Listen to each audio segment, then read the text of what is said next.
Round of applause for Brian F, man. Let's go. This man played fantastic today. With an amazing surplus of games that have been developed and released over my lifetime, it's no surprise that I've grown up to love video games.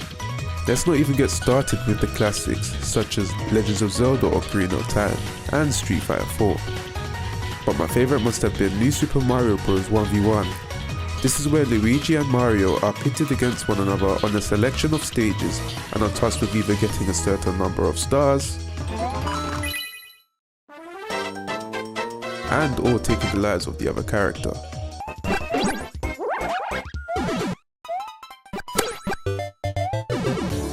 My older cousin and I would play against each other for hours, which often took an extremely competitive turn. This and countless intense encounters before and after brought out a complex adapting and learning behaviour in what would seem like an otherwise uncompetitive game. So, what am I talking about? You can touch my tassel. While playing against one another, we had accidentally created an in-game mechanic which we named the frog jump. This could only be done on the bomb stage in-game, in which you would hold down on the D-pad and subsequently press A to jump. This allowed you to cover more distance as well as giving you a 2-second slide so that you could escape your opponent. This skill was vital as getting stuck in a room while being close to winning almost resulted in a complete game reset. So dodging your opponent with this technique became necessary. We had developed an edge, or more colloquially known as a competitive advantage. But how did we develop this skill? A competitive advantage or an edge is an advantage that makes someone stronger or more likely to be successful than another thing or person. This is the pinnacle of being successful in many competitive online games. Separate the casual noobs that first touch control, the fake Astral comes off trying to block the shot, but it's a change from the talented teabaggers. Oh my god, this is... Oh my, and with the perfect... Defining, understanding and implementing your edge and understanding the science to get there is important to becoming a better player overall. Take for example Tokido. A professional esports fighting game veteran who has been playing since the age of 17 and has an estimated tournament earnings amount of $212,000. He uses many aspects of his play which go unnoticed and misunderstood to the average Joe. Tokido, a very good all-round player, takes breaths between every set in Street Fighter.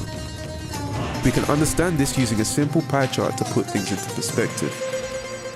Let's say Tokido incorporates 18% of his breathing technique into his gameplay and leaves the rest to fundamentals.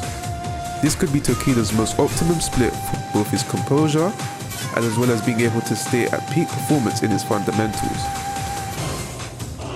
Tokido has analysed himself as a player and has learned what works for him.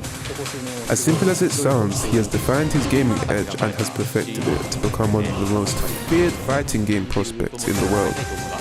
Everyone, however, is different. For Tokido, however, we can only assume these metrics.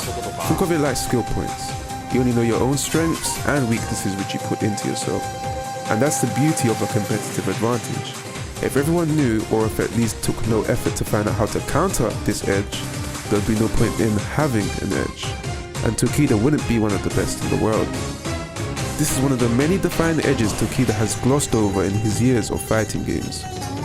Why does it seem like they always figure out these golden secrets first?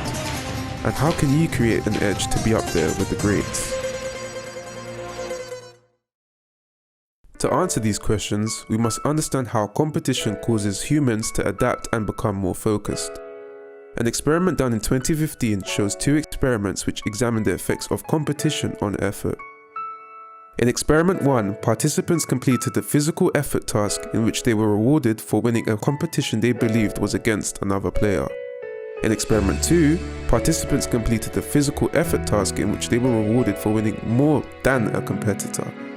Or in other words, there was no direct competition pressure, or we can refer to this as a casual match. They found out that in the experiment labeled competition, they had demonstrated faster reaction times. This could suggest that the perceived notion of a competitor caused participants to improve awareness and concentrate in the study. Now, here's what's interesting. Although consistency and raw hours is what causes improvement, You must understand what happens in these raw hours to work effectively and define an edge. Directly to you. During the research, researchers found that patients would implement methods of bending the rules to give themselves an advantage without even noticing they were doing it. An example of this was the patients would hold their breaths to make themselves steadier to ensure maximum concentration. This seemed to work and to decrease reaction times. When they asked why they were doing it, they simply replied, I don't know, it's just easier. Unbeknownst to them, the participants in this study had found their edge. However, despite slight changes in the skill gap using these breathing methods, these skill gaps will undoubtedly be refilled eventually, as the impending nature of competition should force others to catch up and produce their own edges, further suggesting the need to keep defining the edge to make it self-sufficient. Scientific reasoning behind the matter of why we tend to accidentally make things easier for ourselves in relation to the matter suggests that adrenaline produced while playing competitively margins greater in comparison to lone sessions. Adrenaline is a known stimulant in your fight or flight response. This protein hormone makes decision making more precise and allows for adaptive learning and faster reaction times. This, coupled in an extremely competitive environment where you must problem solve against the best, allows for you to conclude solutions and allow you to make more professional judgments. Like I said earlier, although hours will make you better, at a level where competition is fierce, everyone has hours, and raw hours will not cut it. Adrenaline in a constant competitive environment can help you develop an edge by forcing you to make more intricate decisions and think creatively. This can make you do some crazy like this, or a creative or disrespectful fake like this.